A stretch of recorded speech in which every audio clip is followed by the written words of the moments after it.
It's not a job to me, it's a joy. I never get up and regret going to work or don't want to go to work when I'm working bees. Every time I sit down and eat lunch or eat dinner somewhere, I always look at my plate. What did a bee affect on that plate? The hamburger right there? I promise you somewhere somebody's planted alfalfa crop to feed the cow. So somewhere a beekeeper put bees on alfalfa to pollinate the alfalfa, to cut the seed off of it, to plant the alfalfa to feed the cow.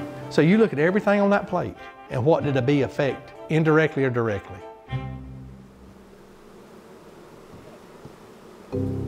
Back when I first started in the 80s, our biggest fear was bears. We went from a 300-pound black bear destroying a hive of bees to a little tiny mite the size of a flake of pepper.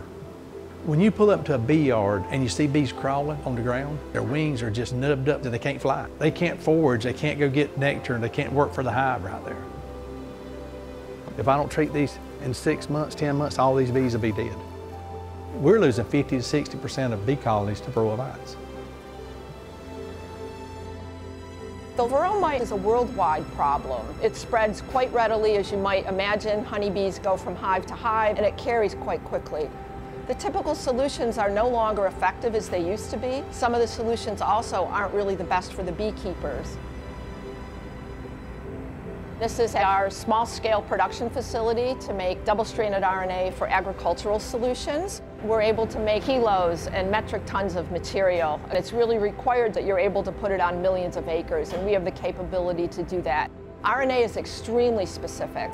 It will only really target the pests that you're after, leaving the pollinators, the ladybugs, the butterflies.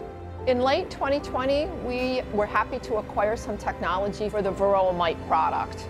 We take a look at the biology of the varroa mite, and we very specifically target something that's only in the varroa mite biology. What we did once we got that technology was very quickly scale it and go out with field trials. We're going to register the product with the EPA in a couple of months, and we certainly hope to have the product late 2023, early 2024. It's something we feed to the bees that actually kills the mites in the brood and keeps them from raising in the brood where the mites are at. And I've been working with this material for several years, doing blind field trials. The material that GreenLight produces would give us an opportunity to break the mite cycle up. If we could use it twice a year, then that would give us a break from using our hard miticides.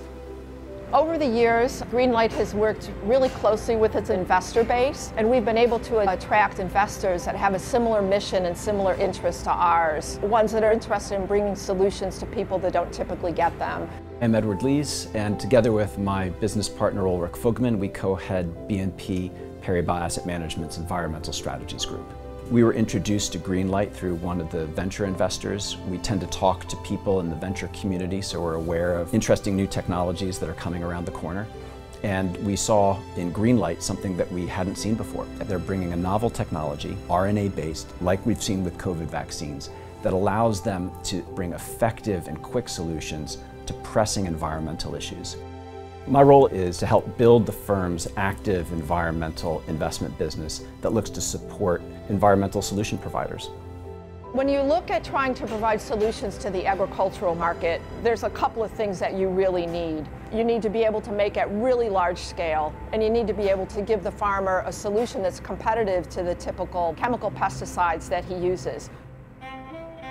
Time is an issue, and there is a race against the clock. I think it's very important to focus on what companies are doing and finding those that are really making a difference through their products and services. Increasingly, what we see are huge growth opportunities, huge investments being made, and that creates the backbone for very exciting investment opportunities. Everybody can be part of the solution too, whether by trying to get a job at a company like GreenLight or by investing more intentionally. And in there's a strong message of hope for everybody.